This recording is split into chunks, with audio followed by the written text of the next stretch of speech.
Olá, este é o Poder Entrevista. Eu sou Douglas Rodrigues e vou conversar hoje com Marcelo Azevedo, gerente de análise econômica da Confederação Nacional da Indústria. Marcelo vai conversar com a gente sobre as projeções da instituição para a economia brasileira em 2022. Marcelo, muito obrigado por ter aceitado o convite. E é um prazer recebê-los aqui na CNI.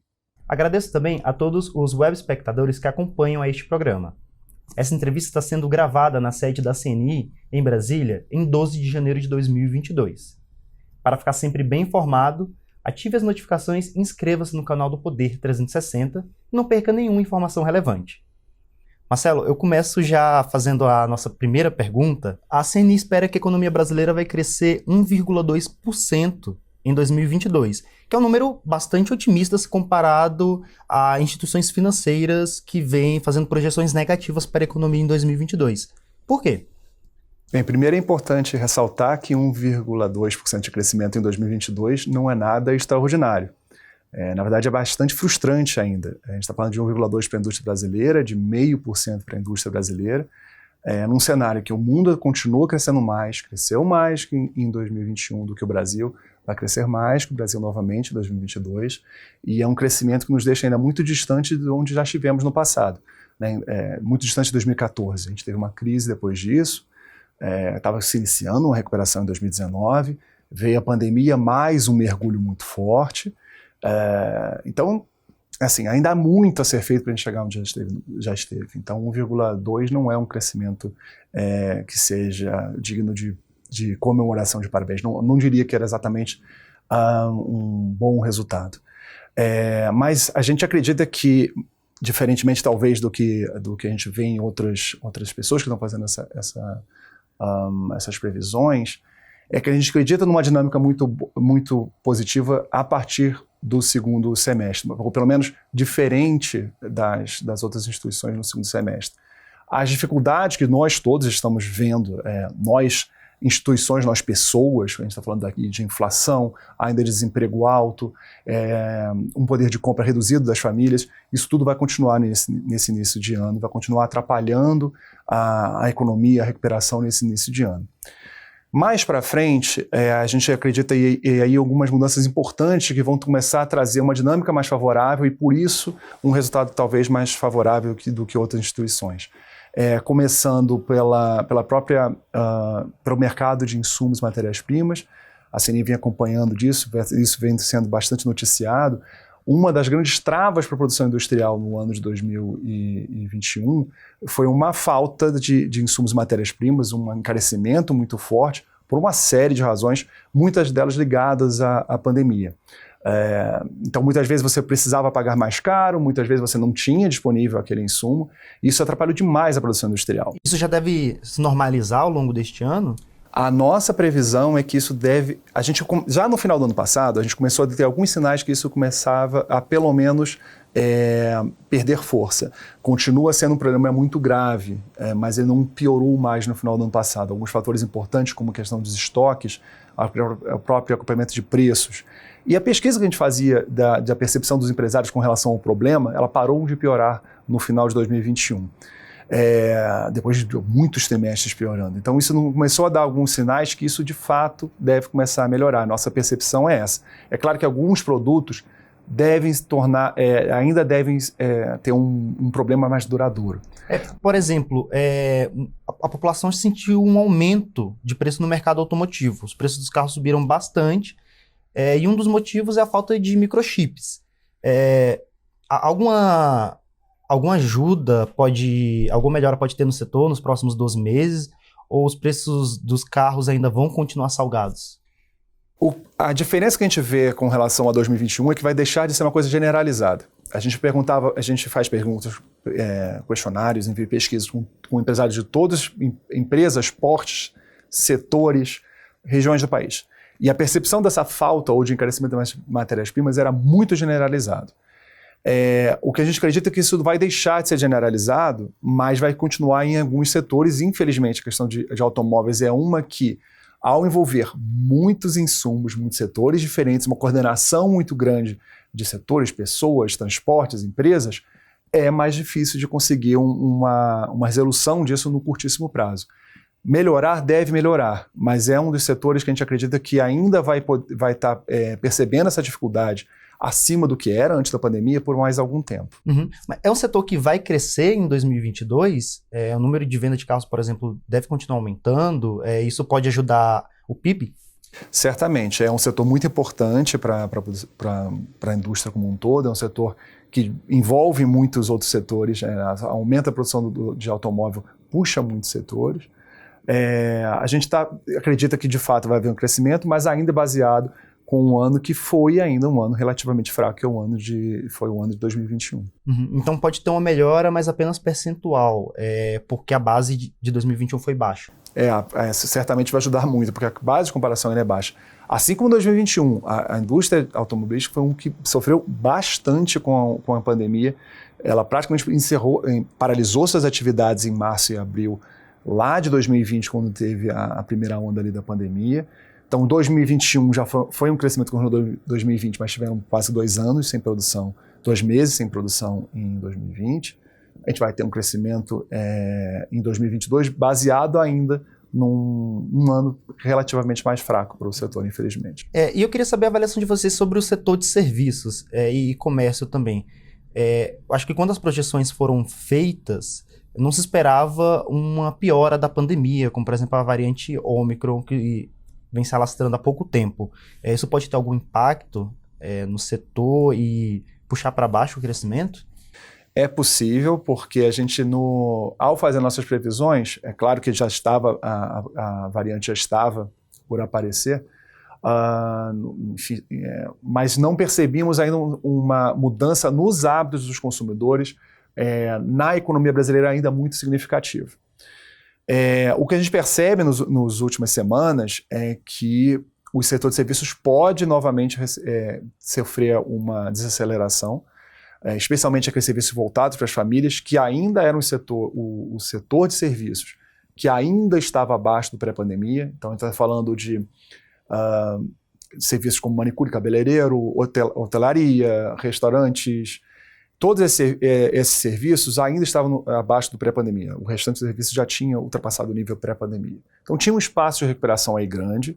Nós acreditávamos e ainda acreditamos que isso vai continuar acontecendo ao longo desse ano, mas a evolução da coronavírus nas últimas semanas nos leva a crer que pode ter uma desaceleração, talvez não uma interrupção, mas uma recuperação um pouco mais lenta aí dos serviços.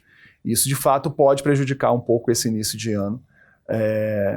E aí a gente tem que acompanhar aí as próximas semanas o tamanho dessa desaceleração. E sobre inflação, qual que é a projeção da CNI para o aumento dos preços neste ano? A gente tem uma percepção de que a gente tem uma aceleração ainda muito grande numa série de preços.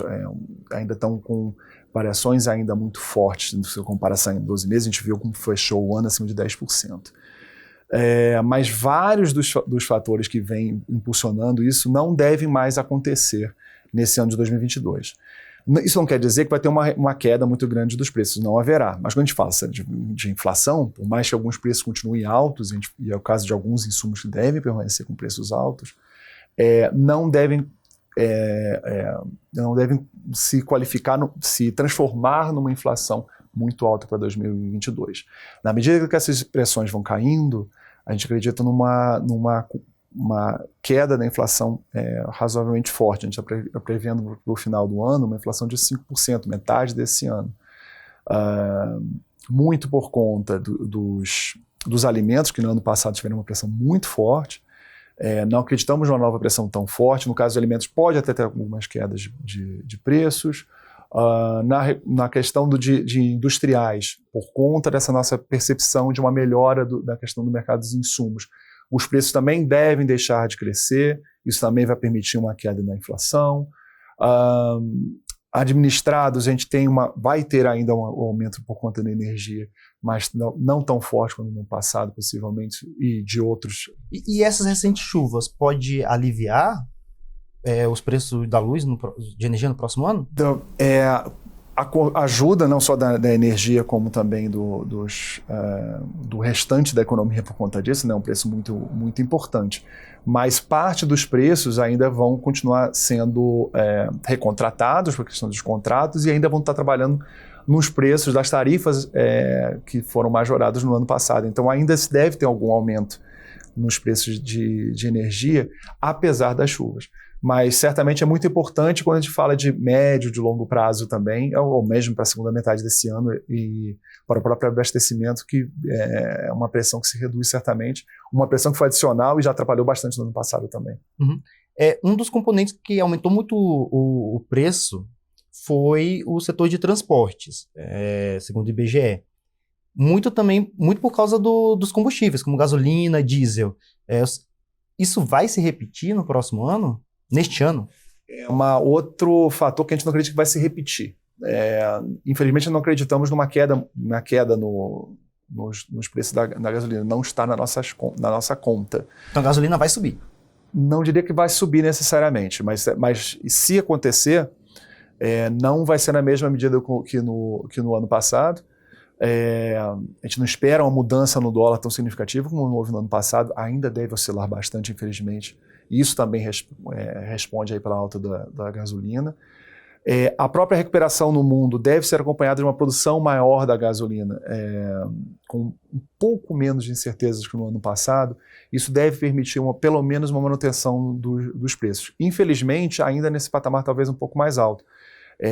Mas a gente acha que os riscos para aumentar são menores que as possibilidades de cair os preços de gasolina, enfim, dos transportes nesse ano de 2022. A China pode ajudar ou atrapalhar no crescimento, na aceleração dos preços no próximo ano? Qual o impacto que o gigante asiático pode ter no nosso país? Muitos. É um importante parceiro no comercial, então ele é um importante consumidor de uma série de produtos que nós importamos. Nós exportamos, assim como também exporta muitos produtos importantes para a indústria brasileira. E parte dos problemas que a gente vê com insumos vem justamente da China pelas dificuldades que a própria China enfrentou no ano passado, seja por conta da pandemia diretamente, com a interrupção parcial ou até total em alguns casos da produção em alguns momentos, como também problemas que ela teve por conta de energia, no próprio setor de construção. Então, uma série de incertezas ainda vieram da China em 2021, parte delas ainda persiste, mas sempre o desempenho é um termômetro muito importante para a gente, seja do ponto de vista de como destino das nossas exportações, como também como origem de parte das nossas importações também. Uhum. Por exemplo, a China aumentou muito a demanda por minério de ferro, e isso tem alavancado os preços do setor da construção civil. Como é que vai ser a composição desse setor no próximo ano, por causa da China? O setor da construção da China está passando por um momento de transformação muito importante. Era a principal fonte de crescimento da China, era um dos principais motores de crescimento da China nos últimos anos, e há em curso uma transição de mudança desse modelo, não apenas a construção ser um motor importante, como o próprio consumo interno chinês, na medida que a população vai ganhando renda na China participando da produção. Essa transição tem os seus problemas, tem os seus soluços, tem suas dificuldades, traz incerteza, e isso vem afetando um pouco a própria demanda por minério de ferro, a própria recuperação. Mas, por outro lado, como a recuperação do restante do mundo nesse ano de 2022, o crescimento ainda deve ser importante, não tanto quanto 2021, mas a gente já está falando de um segundo ano de crescimento ainda importante. Existem outras saídas para o minério de ferro. Então, existe uma base importante com essa outra recuperação, mas ainda tem uma incerteza importante da China que a gente precisa acompanhar para ver como vai ser o mercado da construção do minério de ferro, a indústria extrativa brasileira, que tem uma participação importante no minério de ferro nesse ano de 2022. Aliás, recentemente subiu muito o nível de chuvas em Minas Gerais, que é uma região onde há muita extração de minérios. pode ter algum efeito na produção nos próximos meses ou isso é apenas algo de curtíssimo prazo? Teve no passado algum problema por conta disso, não só em Minas como também no Pará. Não estou acompanhando de perto agora nessas últimas semanas, mas é possível que isso venha a acontecer sim. Uhum. E outro ponto sobre o aumento de preço que eu gostaria que o senhor comentasse é sobre o reajuste das passagens de ônibus. Muitos prefeitos estão segurando os preços, esperando alguma ajuda do governo federal, do Congresso, quando retomar os trabalhos a partir de fevereiro. Mas, com quem eu tenho conversado, todos dizem que aumentos acima de 10% devem ter em grandes cidades. Isso pode pressionar a inflação no próximo ano? É algo que está no risco? Eu diria exatamente isso, que é algo que está no risco, né? A gente sabe que tem um espaço para um crescimento, que o crescimento bastante significativo era possível. Uhum. E certamente tem um impacto muito importante, não só na inflação diretamente, mas no poder de compra diretamente das famílias. E isso tem um efeito importante na economia, um efeito cascata importante. Isso entra nos riscos, sim, para o crescimento mais forte ou não nesse ano de 2022.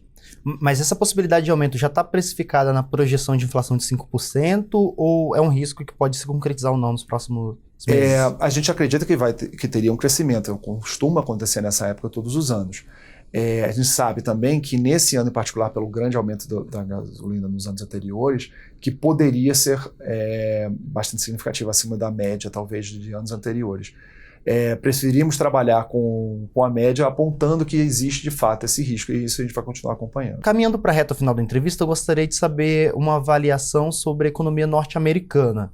Que vem crescendo acima de muitas projeções nos últimos anos, desde a queda na pandemia, e o Banco Central norte-americano vem sinalizando que vai aumentar os juros antes do esperado. Como que o aumento de juros nos Estados Unidos pode impactar positivamente ou negativamente na economia brasileira e também o seu crescimento acima do esperado? Um crescimento da economia americana é importante, é um destino importante das manufaturas brasileiras. Então, é um parceiro importante. Diferente, como a China, por um lado, ela recebe muitas commodities da economia brasileira. Já os Estados Unidos é um importante parceiro de importação de manufaturas, né, da indústria brasileira. Então, seu crescimento é importante nesse sentido. Enfim, muitas vezes também é um motor importante ainda da economia mundial e aí, ainda que não diretamente, também traz esses efeitos positivos para o país. Já a elevação da taxa de juros, ela já não é um efeito tão positivo. Essa preocupação que vem se volumando de algum tempo, e não só na economia brasileira, não só da economia americana, como de outras economias, vem da inflação, que também não é um problema só brasileiro, vem de outras economias também. Então, além de ser um problema por ser uma possível desaceleração da economia americana, ela também reduz a liquidez, né, o dinheiro disponível no mundo, seja para investimentos, seja para as moedas de cada um dos países. Então, isso pode fazer com que o real volte a ter alguma desvalorização. E o dólar subir, né? Exatamente. E talvez o mais perigoso nessa situação é mais a incerteza que isso traz, a volatilidade do câmbio, do que o patamar em si. É claro que o patamar também é importante. A gente favorece, por um lado, na hora que a gente exporta, mas o Brasil importa muito também. Tem uma participação importante de insumos importados na produção industrial, então aumenta custos, pressiona a inflação. Então é uma série de problemas que se traz com uma nova desvalorização do real. Mas a incerteza também prejudica essa tomada de decisão, a formação de preços, seja na hora de exportar, seja na hora de importar, seja na hora de tomar um preço dentro do país. Então, traz, sim, essas incertezas, essas preocupações. Ou seja, o Brasil está muito vulnerável, né, ao cenário externo neste ano. Sim, e além de problemas já antigos que o país já tem, todas as incertezas adicionais trazidas pela pandemia, e aí envolvem aquelas trazidas pelo cenário externo, são problemas adicionais que a gente precisa lidar para conseguir um bom crescimento nesse ano. E chega ao final essa edição do Poder 360 Entrevista. em nome do Jornal Digital Poder 360, eu gostaria de agradecer ao Marcelo Azevedo, economista da Confederação Nacional da Indústria. Obrigado, Douglas. Obrigado a todos que nos acompanham aqui na entrevista. Agradeço também a todos os web espectadores que acompanharam este programa. Essa edição do Poder Entrevista foi gravada na sede da CNI em 12 de janeiro de 2022. E para ficar sempre bem informado, inscreva-se no canal do Poder 360 e ative as notificações, para não perder nenhuma informação relevante. Muito obrigado a todos.